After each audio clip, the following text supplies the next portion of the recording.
started with Dr. Counts. I'll kind of keep everybody on task as far as the next speaker. After Coach Counts, it'll be Charles Ballantyne. So, Coach Counts, it's all yours. Brad, thanks for putting this together. Coach, I know you're listening, and the only thing I regret about this deal, which is wonderful, is that we can't be there in person with you.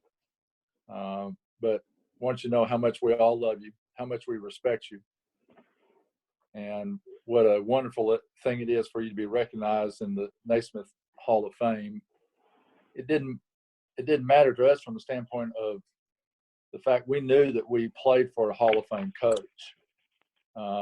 We didn't have to have any kind of affirmation from the Naismith Hall of Fame in that regard to change the way that we feel about you. But it's nice to have the whole world, and the whole basketball world in particular, recognize and affirm your Hall of Fame career. We love you for how hard you were on us and the way you molded us. We love you for the way that you modeled being a husband with Patsy and a father to the boys. And we love you because it was hard. I mean, it was hard in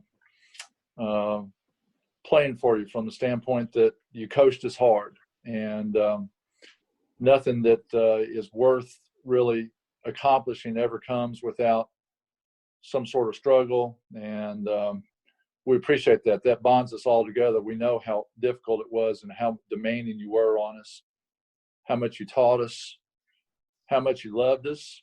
And I just can't tell you what a profound influence you have been on all of us in all of our lives, in our careers, in our families. And without you, there would be a huge hole there that would have been difficult, if not impossible, to replace. So congratulations on your recognition. We, as I said, we know, and you've always been a Hall of Fame coach for us, and we love you and will always love you. Thank you, Dr. Counts. Appreciate that. Next up, go ahead, Charles. I got to tell you, that was the follow-up that the coaches, you took a lot of words that expressed a lot for not only myself and some of my former teammates. Totally agree. We knew you're a Hall of Fame coach all along. We knew you're a great man all along. I talk about the things that you have done for me, my family, my friends, and all of us all the time. But, growing up and knowing you through television before I even got to University of Arkansas, and some of these former players on this call was the ones that we looked up to all those times in Newport, Arkansas. But being from Arkansas was just even special. And I think you made it that way. You made it to where we want to be a Razorback, even though we went to different places, looked at them, but deep down, I really wanted to be that Razorback.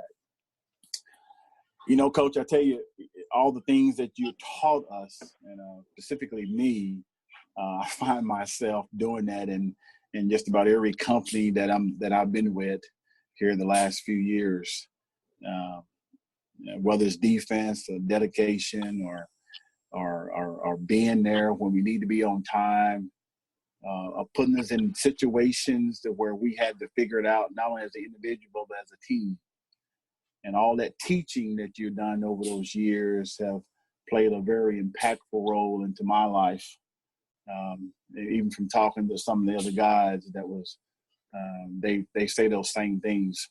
It's kind of crazy, even when I'm in big meetings and I'm having a conversation, I bring up illustrations, incidents where when I'm playing basketball and catch myself saying things like, you guys are performing like the Sisters of the Poor, or you can't take a charge, or we got to play defense.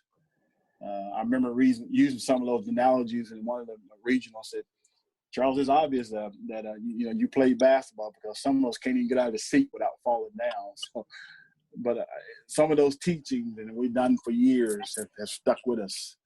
And because of you, it's made me and several better people, most importantly, better men at how to conform in those. So I thank you for that. I thank you for just being able to give me that opportunity to fulfill one of our longtime dreams of being a Razorback. Couldn't have done it without you. I know there's times in those 4 years, man, it went fast. I always thought about, God, it went fast. But those 4 years lasted a lifetime for me, and it's continued to learn a lifetime for me. And we owe you so much for that. A well-deserved honor to be named into the Hall of Fame. Congratulations.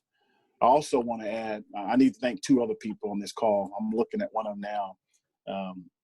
Dr. Counts, thank you for sticking with me, come to Newport, Pocahontas, Walnut Ridge, and recruiting me and telling me that this is the place that I need to be at, and convincing me, and I really appreciate that. I know you probably had to do a lot of talking in those meetings to, hey, you got to take this boy from Arkansas, from Newport, Arkansas, and I do appreciate that. And of course, my best friend Dudley Dawson, I gotta thank you for that. Over the years, I didn't realize Coach was, and everybody worked you to get through to me to stay for either going to St. Louis or Wisconsin. So Dudley, I appreciate you. And besides, I needed you because I didn't have a car.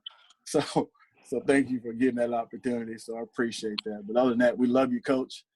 From my family to your family, best wishes, and we'll be talking to you soon. Thank you, Charles. Next up, we'll go Sydney. Good morning. We love you, Coach. How are you doing? I just remember you couldn't guard my grandmother, and she's dead.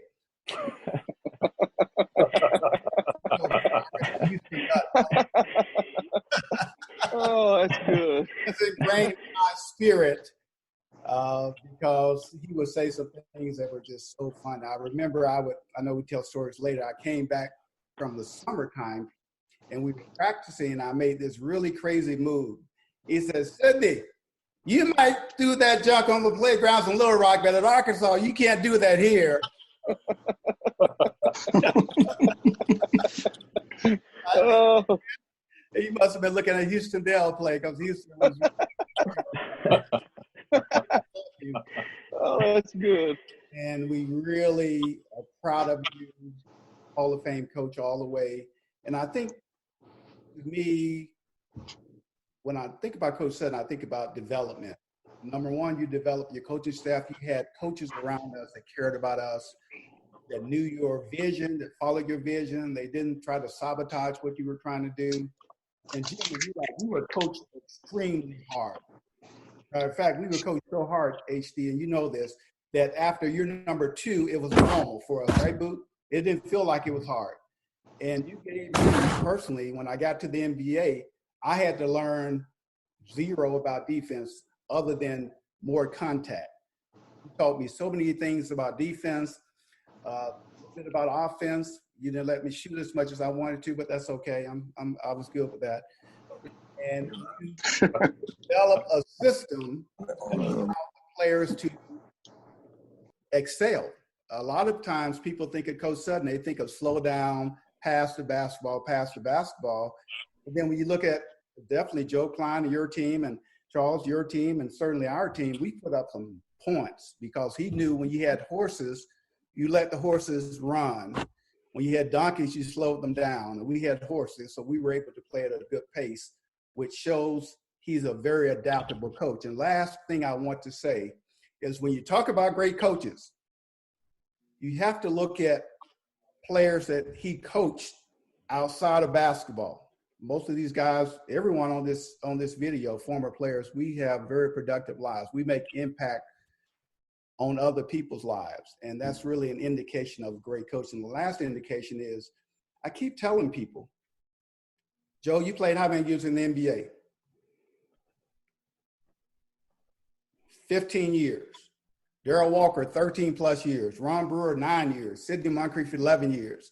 That doesn't happen by accident. That happens because you had great coaches, you had a strong foundation, you had tenacity, you had grit, and Coach Sutton, you taught us all those valuable attributes, and I am forever grateful for you and to you. I love you and thank you. You're here. Thank you, Sydney. Next, we'll go Joe Klein. Well, first of all, Brad, thank you so much for putting this together. There's no way in hell I could have done it. I can tell you that. I had, as you saw, I had trouble just getting on the dang thing. So thanks for putting yourself out there. Really appreciate it. It's, you know, I think the greatest thing about what we're doing today is, and I try to tell people that, you know, I look at all you guys and I look at you like family. I mean, I never played with Coach Nutt. Loved watching old films on him doing those behind the back passes and stuff and going up and down the floor and doing all that Pete Maravich stuff, and can only imagine what Coach Sutton was doing at the time. But I love we got a picture, I think, of the 75 team or 76 team in my restaurant, and I always show Coach Nutt he's wearing football Adidas turf shoes in the team picture. So I mean, I get a kick out of that. But I saying all that, I look at you guys like you're my brothers. Even, you know, we have guys on here that didn't play for Coach Sutton, but I think that is what all great programs have, is they have a guy. You look at, you know, your Dukes, your Kansas, your Kentuckys, and so on and so forth. They have one thing in common, and usually they have a great leader. They have a guy that bonds everybody together, makes everybody feel like family. You know, Charles Ballantyne's a brother of mine. Dudley Dawson's a brother of mine. Boothead. I mean, we feel like we're family, and that's all because there was a great leader. I think Coach Richardson's teams can say the same thing, is that you have a guy that bonds you and brings you together, and it takes a great leader and a great man to do that. And, you know, the life lessons, you know, the first thing I ever heard about Arkansas, I was driving around in Slater, Missouri, and, you know, back then you just had AM radio. And so we'd click it on to this KAAY in Little Rock, and I'd hear these dang people hooting and hollering, and, you know, they were calling the Hogs, and I didn't know what the heck they were doing. And all of a sudden, you know, before I was ever recruited or even thought about playing college basketball, I was driving around Slater, Missouri on certain nights listening, you know, to Boothead and Marvin and Coach Counts, and hearing the noise and hearing all the excitement. And again, it was started and built because of Coach Sutton. You know, my dad, when I was going through college, he was struggling with leukemia, and you know, he died in 1986, a year after I got out of school. And I can't tell you the conversations and the kind of the dark times and hard times that I had to deal with. You know, I had to deal with death of my dad, facing it, looking at it, knowing it was coming, and having to share that with Coach Sutton, and the words of encouragement and the calmness that he gave me were words that a father would give to his son. And, you know, I would not have made it or been as good a player trying to deal with that without him. There was no way I could have done that. And I just think of those conversations they had, and how I look to him as a father now, and how proud I am that, you know, I was a small part of a Hall of Fame coach's career. I'm so glad that he got in. I was afraid I was going to have to kill somebody if he didn't, but he was just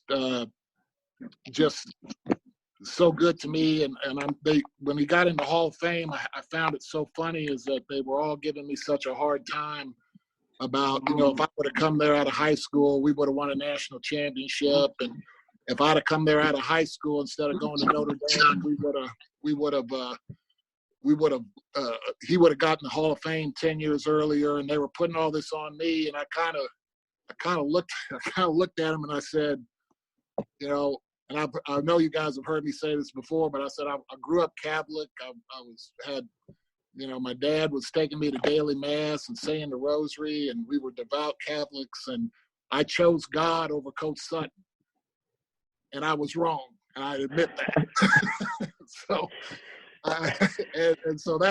that's how I feel about him. I mean, he's meant everything to me. I can't put into words. I want to give a shout out to Daryl Walker. I don't know if he's with us, but I'm really proud of him. I think he went and saw Coach, and I know Coach Counts did, and has been there for him, more than any of us. And I'm just so grateful for him that he was always there when a lot of us couldn't be there. And he really stepped up to the plate numerous times for Coach, and I just really appreciative of that. The one thing that I will have to say that Coach really messed up on was, Doc Sadler was my manager all the way up to my last year, okay? And it was like, I'd sit there and give him hell, go clean my socks or whatever, and, give him hell. And then Coach Sutton promotes him to assistant coach. And so the first day of my senior year practice, we're running line drills, and Doc's standing over there, and I know I'm touching that line every damn time. And Doc would raise his hand and go, "Joe didn't touch, Coach." And so we'd all have to run again. So that's the only regret I think Coach made a really bad thing was I think he should have waited till I left to promote Doc Sadler. So anyway, just a shot. Always good to get a shot in at Doc. But again, I am so honored to be a part of this. I love you, Coach. I mean, I can't tell you how much I love you. I mean, I can't even begin to tell you what you've meant in my life. And, again, I think the greatest thing that you've done is you created a family of Arkansas players, and all of us, whether we played or didn't play, we all feel like brothers, and we all feel like you're our father, and you've united us, and we have stories we can tell, and just so grateful again to be on this call with you guys, and so grateful to look at you guys as my brothers. And Coach Sutton, I mean, I love you, and I mean that. Thank you, Joe. Next up will be Corey Williams. Well, first of all, Brad, I want to say thank you for putting this all together. I really feel like the young guy on this Zoom, and probably the quickest one to gain the most weight over time. I was so thrilled that Coach is in the Hall of Fame. I can't, again, you guys have said it very elegantly, what he meant to you guys and what he's meant to all of us. But I just remember when he first got the job at Oklahoma State University, and he scheduled this meeting for us to meet. And me and my buddy, Darren Alexander, we're going to be smart and miss the meeting. We're going to have a little ice cream. And so he calls us in the next day, and I'm the rain leader because I think I can get away with it and I'm going to be okay. He knew, it's going to be easy. And he looks, he says, where were you guys at last night during the meeting? I said, Coach, I spoke up. Coach, we went and got some ice cream. He said, I want you to know that's your first and last meeting you'll ever miss here, or you won't be here, brother. And I knew right off the bat that this guy does not play. He means what he says. And, he's been like a father figure to me. I always tell people this story that on my birthday, and many of you probably have experienced this as well, when he sang happy birthday on my birthday. I mean, you could only imagine, this is the great Eddie Sutton. He's singing happy birthday to me on the phone, and he never forgot my birthday. And I just thought that was unbelievable for a guy in his position to do that. He would always remind me, he would always say, make sure you kiss your bride. Kiss your bride. Make sure you tell them you love them. And he would always say that about my family. And so as I'm playing at Oklahoma State, I get drafted by the Kansas City Chiefs out of the blue. They drafted me because of my speed and my quickness. And I ran a 4.28 in the 40 when they timed him. But the interesting thing, when I got back from training camp, Pat Jones, the football coach at Oklahoma State, he wanted me to play football. And, you know, Coach got this way of telling you how you feel. So he posed the question to me. He said, do you want to play football for Oklahoma State? Do you? And I took that as no. He said, okay. And we walked over to Pat Jones' office. And many of you guys know Pat Jones. He always used the word, here again, by and large. Here again, by and large, if you play for Oklahoma State football team, you'll do great things. And Coach looks at me in the middle of his speech and said, Corey, do you want to play football? I said, no. He said, Pat, you don't want to play. Thank you. And we walked out the door. And many of you know that if you play for Coach Sutton, he's a matter-of-fact guy. What he says, he means. And he always spoke from the heart.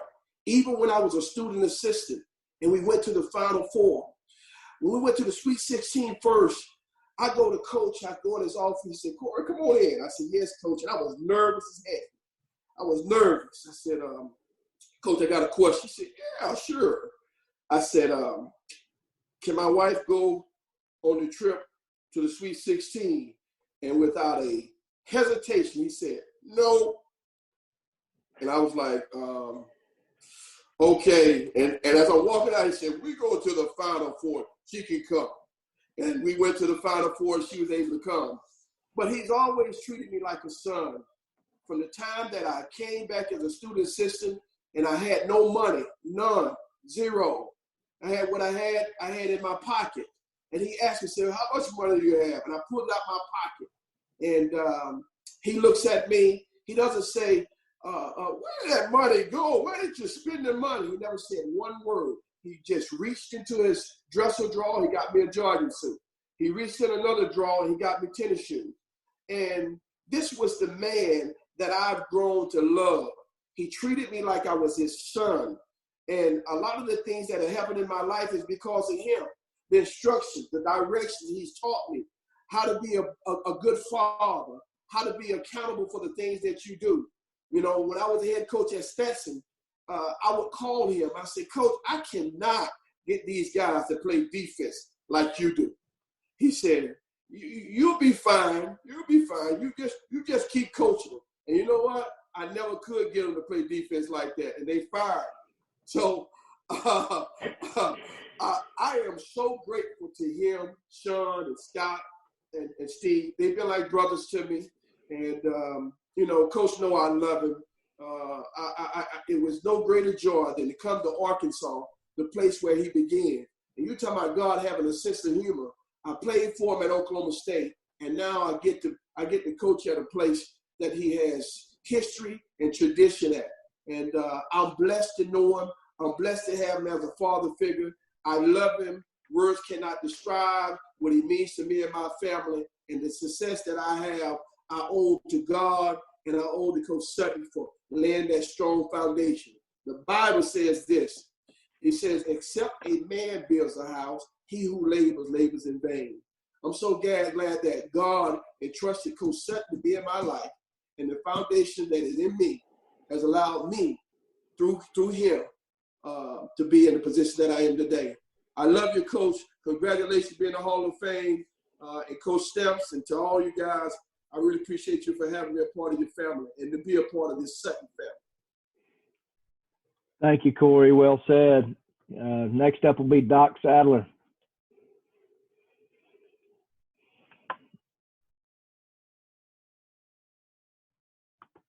Doc, I have to unmute you. What? There you go. Can you not hear me? Yes, sir. Can you go hear ahead. me? You bet. Again, Brad, thanks for putting this together. I'm kind of the outsider looking in with that group that's talked, but there's nobody that's had more of an impact on me than Coach and Coach Foster and Mrs. Sutton, and I think they all know that the great impact that they've had on my life. And as Dr. Counts said, everybody knew Coach was a Hall of Fame coach way before he was ever elected and put in it. He didn't have to have votes to qualify him as being a Hall of Fame coach. And Coach, I just want to say again, thank you for everything that you've done for me and my family, and so many things that people don't know about. And I'm going to tell a few stories about all these guys, as I like to call Joe Shithead, as he said to me. But I just want to ask Dr. Counts. Dr. Counts, have you ever actually went to get those eyes checked? One day we was playing tennis, and when you played tennis with Coach Sutton and you was playing singles, he would play the doubles lines as in if he was hitting it. But if you got close to line, he'd call it out. And so, man, Coach Sutton came back one day so mad, and we'd all know how Coach was. I mean, that ball was out, and he called it in. You just didn't say nothing. But we also knew that it was probably 3 feet out. And so Jimmy and him were playing, and the ball went out of bounds, and Jimmy said out. Oh, my goodness. Coach Sutton, he gets mad and says, Dr. Counts, as soon as we get through here, you go get them eyes checked. If you can't see that, you can't see anything. And so by the time they got back, he was still mad. And Dr. Counts made a mistake beating him, I'm sure. And then the year I was at Kansas with Sidney, Ron, Dr. Counts, all you guys, Boothead, Bill Self tells a story that as they're practicing, it's probably because, as Sidney said, y'all had racehorses at Arkansas. Oklahoma State, like Corey, they had donkeys. So so they were playing, and they were running this same offense, and they could never, they never scored or even got a shot up. And so Bill Self and Jankovic went in Coach's office after practice one day and said, hey, Coach, I think if we'd make a few adjustments in this offense, we might be able to score, because we never turned the ball over. And they said Coach never looked up. And at this time, he started wearing them readers, and they said, hey, Coach, can we just show you a couple of things that may help us with this offense? And he said, he pulled his glasses down. He said, you guys just don't get it. And he said, you don't understand what I'm doing. And they said, well, Coach, no, but we spend 30 minutes a day on this offense and never score at it. And finally he says, it's because I don't want to score in it.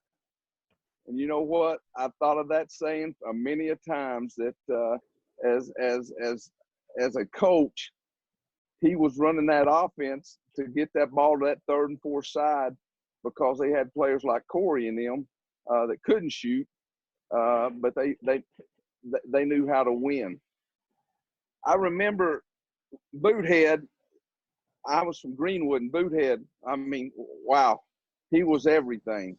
And but what I really remember about you, Boothead, is not beating Conway and docking them in the overall state championship and stuff.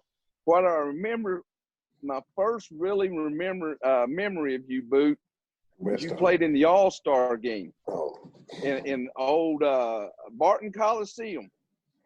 Randy Curl and them was on the east, and man, Boot and Marvin and all them were on the west, and man, they all week is how they was gonna kill the east.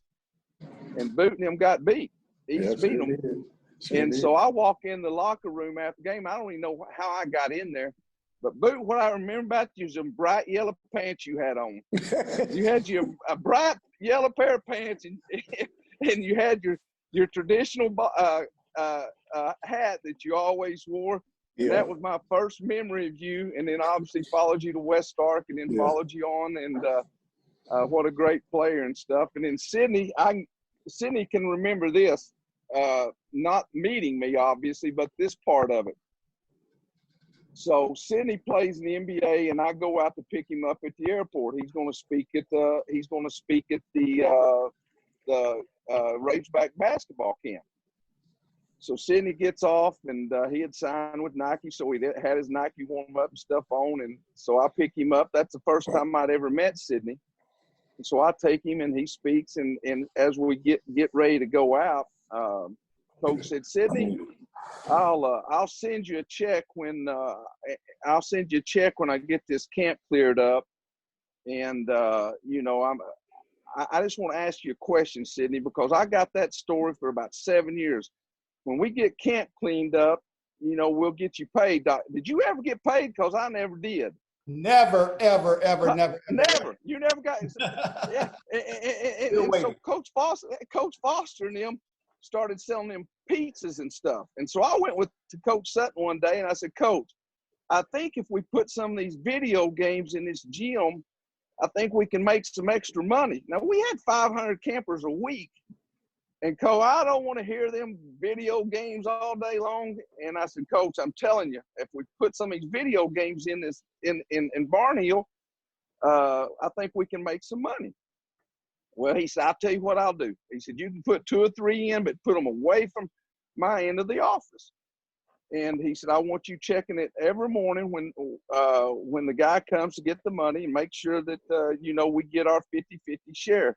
Well, after a week, Coach Sutton wanted he wanted video games all around that college, all around Barnhill Fieldhouse. And, Dr. Couch, you remember this? We had to put them in Wilson Sharp. Coach was making so much money on video games, he went from not wanting them in there to he couldn't get enough of them in there. And same thing, Coach Dickey was running the camp at the time, and that's when Charles and all them went to China. And so Coach said, hey, James, you and Doc got to stay back and run the camp, da-da-da. But he said, I'm going to make it really worth your time. And he said, I'll take care of you when I get back. So, you know, we ran the camp, 2,500 campers. Coach, you remember this now. And he come back and, man, Coach Dickey, and all I could think about is how much of a bonus we was going to get. Well, guess what Coach gave us? He brought us back 2 fake Rolexes that he had bought off the street in China, and that was our bonus, fake Rolex watches. And so you guys can remember how Coach was about stuff like that. But those are just some of the stories that I remember. I remember when Leroy Sutton, you know, turns and runs and hits Coach and breaks his nose. And, man, Leroy was worried about it. Man, Coach is going to be mad. Hey, all Coach did was pick up a towel, put it on his nose, and kept practicing. And that's just the kind of focus that he had. And so many people have asked me that are in coaching, what made Coach Sutton so great? And I think it goes back. I think it goes back to this statement. He really believed in this, Sydney. I remember you telling me you took a year or 2 off your career, Ron, in the NBA because how long you had practiced. But he made this statement, Joe, when we got beat over in Hawaii, we'd started October the 15th, and before we ever had a day off was after we had beaten SMU in Dallas and came back home in January. He really believed this statement. He said, players don't get tired, assistant coaches do. And I never really understood that. And I asked Coach Haskins, who I worked for at UTEP, I said, Coach, was you like Coach Sutton? He said, practice all day long, 3.5 hours, go eat, come back for chalk talks and all that. And I said, where'd you guys get that? And he said, Doc, he said, Coach Sutton learned from Mr. Iba. Mr. Iba would always say this, players don't get tired, assistant coaches do. And as players, he really believed that you guys could go 3.5 hours a day, you know, for 3 and 4 months at a time. And I think that's what made him so great. But everything that I ever did in coaching, it was because I tried to do what Coach had taught me. And, you know, I think that's why a few of us got the opportunities that we did. But there's not ever been another one, in my opinion, that is as good a basketball coach and as good a person as Coach Sutton. And a lot of it, as you guys know, is because he had somebody to go home to in Mrs. Sutton that was as strong a lady as any of us ever had. So with the boys, I want to say again, for you and your family and your kids, being elected into the Hall of Fame obviously is something that means so much to you all, and they're going to look back and see the great great grandfather that they had. So Again, I've enjoyed being a small part of it. And, Coach, we love you. And my family, from the deepest part of their heart, says thank you. Thank you, Doc. Next up will be Coach Nutt. Brad, thank you so much for putting everything together. I've been really enjoying listening to the stories. For me, it started about my senior year one night. After signing day, my dad said, hey, make sure after football, you make sure one thing, you go play for my teammate. He talked so much about Coach Sutton at Oklahoma State. My mom, of course, was at Oklahoma State, Patsy. And so I heard so many stories from my dad. And so the privilege I had is I got to go to practice every single day. And I got to watch Coach Sutton, Pat Foster, Gene Cady, and then I had to go guard Ron Brewer, Sidney Moncrief, and that was a tall, tough order. But I tell you what, there was nothing like going to practice every single day. There was nothing like going into the locker room and watching Coach Sutton put up the starting lineup. Jimmy Counts, you got to guard Otis Birdsong. I remember it like yesterday. And there's about 12 minutes in the first half, and he's been guarding this guy up and down 94 feet. And Coach Sutton says, you tired? As Jimmy's walking, running past half court, shaking his head, nodding his head, yes. Looks down at the end of the bench. Nobody else. Stay in a little bit longer. But it was those three words: dedication, defense, discipline. And it was just amazing to watch the intensity of Sidney and Ron. And, you know, guarding a guy like Ron Brewer, when you're 6'2" and he's 6'4", he posted me up one day, and it's amazing how he could turn, and it seems like he elevated in air. And, you know, I feel like I had a long reach, but it didn't matter because he was going to another level. And these guys just worked so hard and taking charges. The first time in my life I ever heard of taking a charge during practice. But little did I realize, sitting on that bench, in my mind, I watched how this great coach handled great players, great talent, keeping everybody together, playing so hard. Those 3 Ds, just kept coming back to my mind all the time. It was just an awesome feeling to be a part of that team, even though, you know, I didn't contribute much. I love my 1 minute mop up, and, you know, Sidney, you talked about that. One day I was dribbling behind my back, and after practice, he didn't do it from the team, but after practice, he said, hey, listen, young man, if you're going to do some of those things you're doing behind the back, you better make sure that it's not a turnover. And so it was important. All the little bitty things were so important, especially taking care of the ball if you're a guard for Coach Sutton. But, guys, to me, it was off the court. He didn't have to talk to the guy that was about the 12th guy on the bench. But the conversations we had during those years it was really special to me. In Rio de Janeiro, Patsy Sutton would take time just to have a conversation with a little freshman. And they're difference makers. The entire Sutton family were difference makers. And you just, you know we can coach. You know that. Y'all all said it so good, so perfectly. Yeah, there's no doubt. He's a Hall of Fame coach. We all knew that, no question. But for me, it was what he did off the court.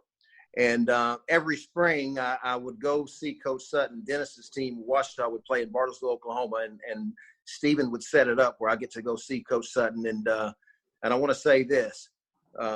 Patsy's really proud of the 3. Sean, Scott, Stephen, I can tell you this. Your mom's very proud, just like your father. But, Stephen, I know firsthand the effort and the things you did for your father to keep this thing going, to keep his name up there.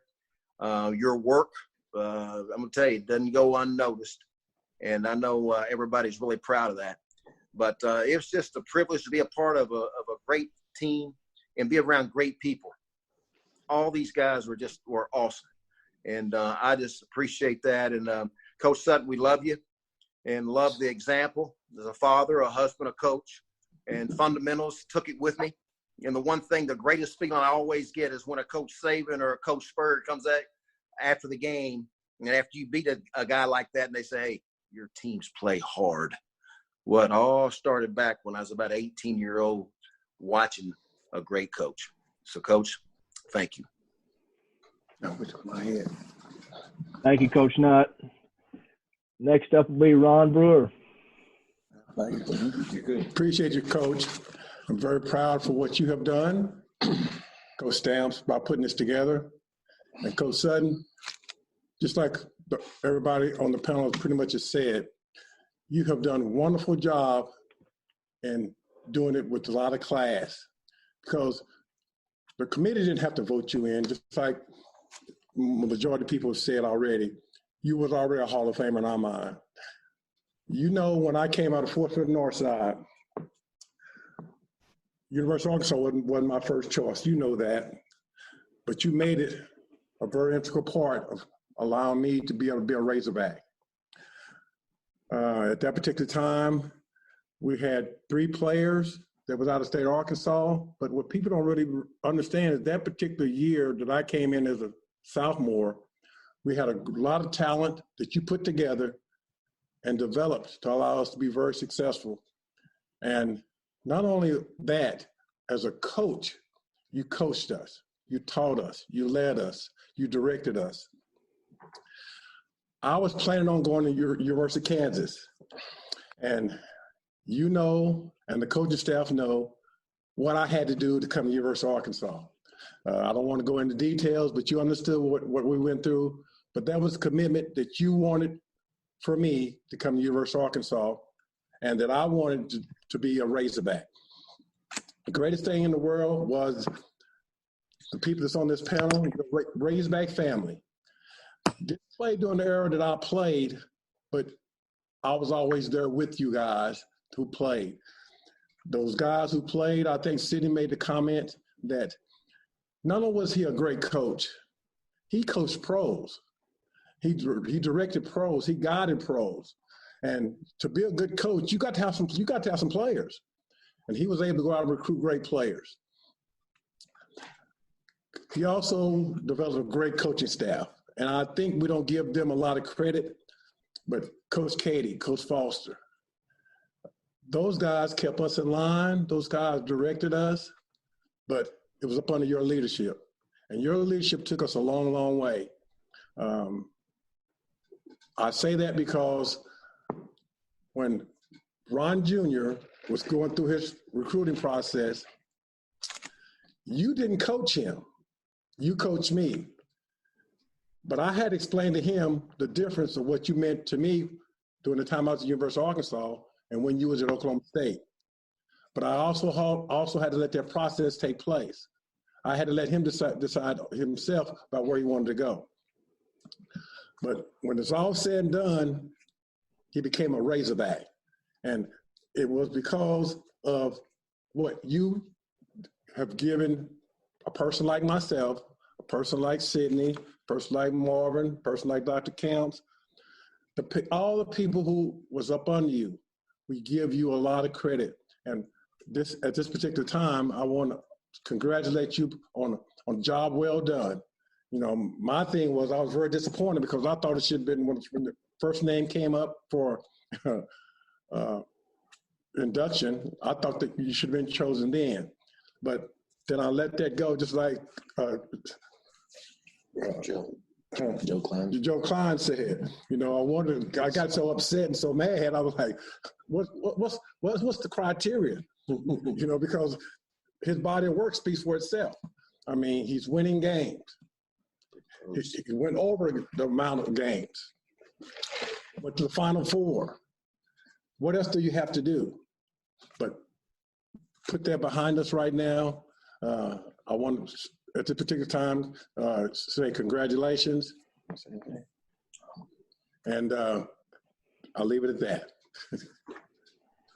Thank you, Ron. Brad, I have a text from Marvin. I did call Marvin. He said, "Hey, Sid, I am on vacation. I had sent Tim a text last week, and I will not be on the call. Hope it's a great one, MD." So my response was, that don't have phones where you are? He has not responded back to that statement. Thank you, Sydney. Appreciate that. Thank you.